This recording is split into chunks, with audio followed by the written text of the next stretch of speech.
ছাদ বাগানে আপনিও এইরকম সুন্দর ভেন্ডি গাছগুলি বসাতে পারবেন। তা থেকে সুন্দর ভেন্ডি আপনি পেয়ে যাবেন। তার আগে আপনাকে মাটি তৈরি করে নিতে হবে। কিভাবে মাটিটি তৈরি করবেন চলুন আজকের আমরা জেনে নেই এই ভিডিওতে।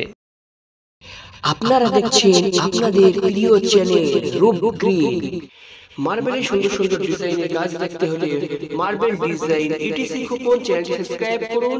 ছাদ বাগানে কৃষি কাজ দেখতে হলে রূপ গ্রিন 007 এই চ্যানেলটি সাবস্ক্রাইব করুন এবং এছাড়া আমার ফেসবুক পেজ খোকন মার্বেল এই পেজটি আপনারা ফলো করে রাখুন। ওয়েলকাম রূপ গ্রিন চ্যানেলের সকল বন্ধুগণ, অনেকদিন আমি ভিডিও আপডেট দিতে পারছি না, একটু কাজে ব্যস্ত ছিলাম। তো আবারও চলে এসেছি, নিয়মিত এইবার থেকে ভিডিও আপডেট দেওয়া হবে। দেখুন এখানে আমি ভেন্ডি গাছগুলি বসিয়েছিলাম বস্তার মধ্যে। তো আপনারা চাইলে এরকম বস্তার মধ্যে ভেন্ডি গাছগুলি বসাতে পারবেন। তো তার আগে মাটি তৈরি করে নেবেন। 10 থেকে 15 দিন আগে মাটি তৈরি করে নেবেন।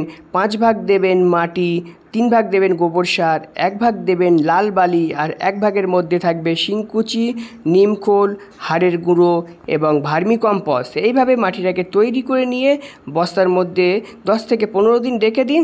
তারপরে আপনি ভেন্ডির বীজগুলি রোপণ করুন। মাটিটা তৈরি করে 10 থেকে 12 দিন মাটিটাকে রেখে দেবেন। তারপরে বস্তায় মাটি দিয়ে দেবেন। তারপর উন্নত মানের ভেন্ডির বীজ একটা বস্তায় 3 থেকে 4টি গাছ আপনি দিতে পারেন। তবে গাছ যখন বড় হয়ে যাবে তখন কিন্তু মাত্র 2টি গাছ আপনি একটি বস্তার মধ্যে রেখে দেবেন, দিয়ে বাকি 2টি গাছ অন্য জায়গায় তুলে বসাবেন। বা অনেক সময় বীজ থেকে সবকটি গাছ বার হয় না, সেই ক্ষেত্রে আমি বলছি 3 থেকে 4টি বীজ আপনারা একটি বস্তার মধ্যে বসিয়ে দেবেন। দিলে গাছগুলি যখন একটু বড় হয়ে যাবে তখন গাছগুলি একটু ফাঁকা জায়গায় আপনারা রেখে দেবেন। দেখবেন আপনার ছাদে বাগানে আপনি খুব সুন্দরভাবে ভেন্ডিগুলি পেয়ে যাবেন। তো আপনারা চাইলে এরকম ভেন্ডি গাছ বস্তার মধ্যে চাষ করতে পারেন খুব সহজেই। এর পরিচর্যা কিভাবে করা হয়, কি কি সার প্রয়োগ করি, সব কিছু বিস্তারিত আমার নেক্সট ভিডিওতে আসছে। তো দেখুন এখন এইখানে আমি বীজগুলি থেকে চারা তৈরি করে নিয়েছি।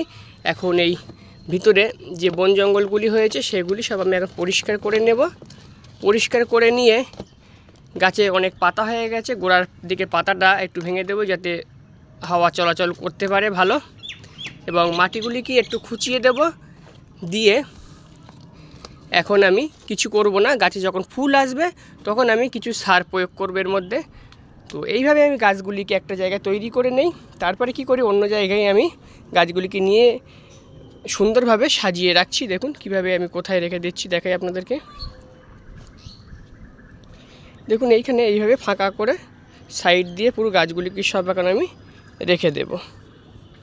তো এরকম ছাদ বাগানের ভিডিও পাওয়ার জন্য আমার চ্যানেলটি এখনও পর্যন্ত যারা সাবস্ক্রাইব করেননি সাবস্ক্রাইব করে রাখতে পারেন। ফেসবুক থেকে দেখলে খোকন মার্বেল এই পেজটি ফলো করে রাখুন। মার্বেলের সুন্দর সুন্দর কাজ দেখতে হলে মার্বেল ডিজাইন ইটিসি চ্যানেলটি সাবস্ক্রাইব করে রাখুন।